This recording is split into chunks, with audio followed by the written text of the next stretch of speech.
Good morning, everybody. Glad to have you here today. Thank you for joining me. If you want to follow along, we'll be back in the book of 2 Peter. 2 Peter chapter 2, beginning in verse number 4.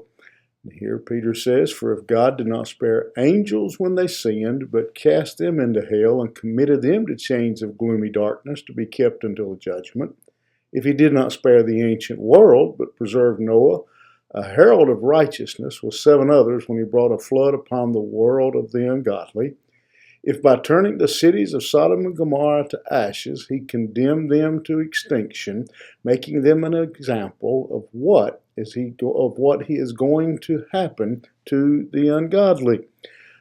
Pardon me stumbling over those last few words.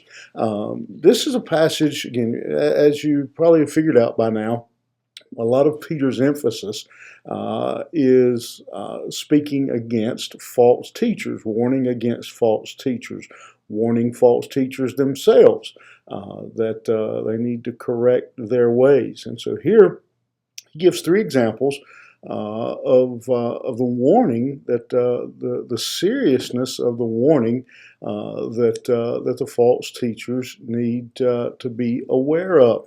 He says that his first example are the angels that sinned, who were cast into hell. This is an obvious reference and points back to Satan's rebellion and the angels who followed him, who took his side, and that God cast them out of heaven. If God judged them, if he judged the whole world, he says here, when he looked at the world, and the world was evil, and the world was wicked, and he judged the world.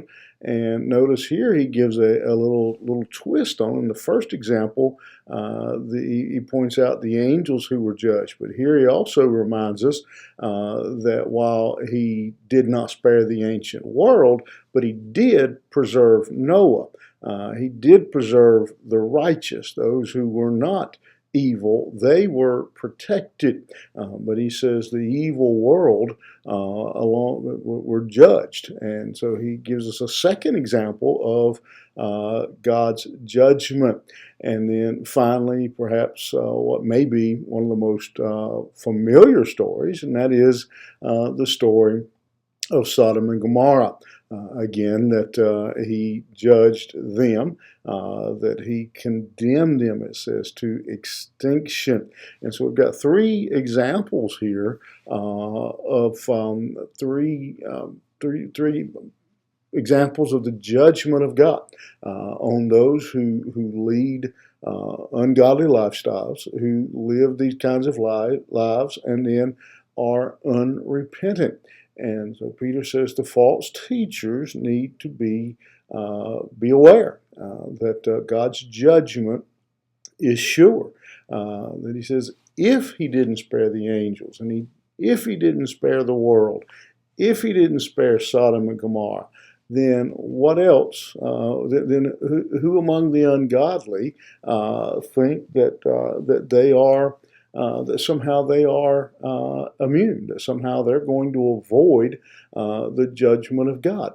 God has a track record. God has a history of judging ungodliness. And so the false teachers need to be aware. But then we take this same story, this same statement of Peter's, and we can very easily bring it forward and look at it really, I guess, in 2 ways. That as believers, we sometimes look at the world and think, is God paying any attention? It seems like evil is running rampant. Is God going to do anything? Well, God didn't spare the angels. He didn't spare the world in Noah's days. He didn't spare Sodom and Gomorrah. Why would we think that God is going to turn a blind eye to the wickedness and the evil that surround us today? May not be on our timetable, but God has a track record of judging wickedness. And so as believers, we don't, that's something we don't need to worry about. God will take care of judgment. But then the obvious other side of that would be for those who stand in way of that judgment. When we look at this judgment, this is, again, utter and complete judgment. This is not a simple slap on the hand. This is serious judgment. Angels cast out of heaven, condemned into hell. A world that was destroyed with a flood. A city that was destroyed because of their sin. God takes sin seriously, and we need to keep that in the forefront of our mind today as believers. We need to take sin seriously. We need to take the sin around us seriously and realize that our loved ones, our friends, our family who are lost, they stand in way of very real, very serious judgment.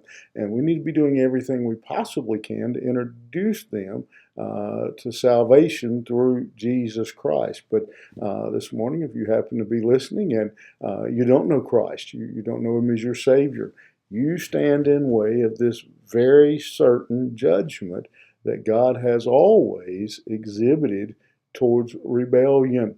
And so if you don't know Him as your Savior, I'd love to talk to you. I've made this offer a number of times. Give me a call, shoot me an email. I'd love to talk to you. If you're not near me, you're not in my area, I'll find somebody near you who would be glad to talk to you about how you don't have to stand in the way of judgment. You think about it. Have a great day. We'll see you here tomorrow morning.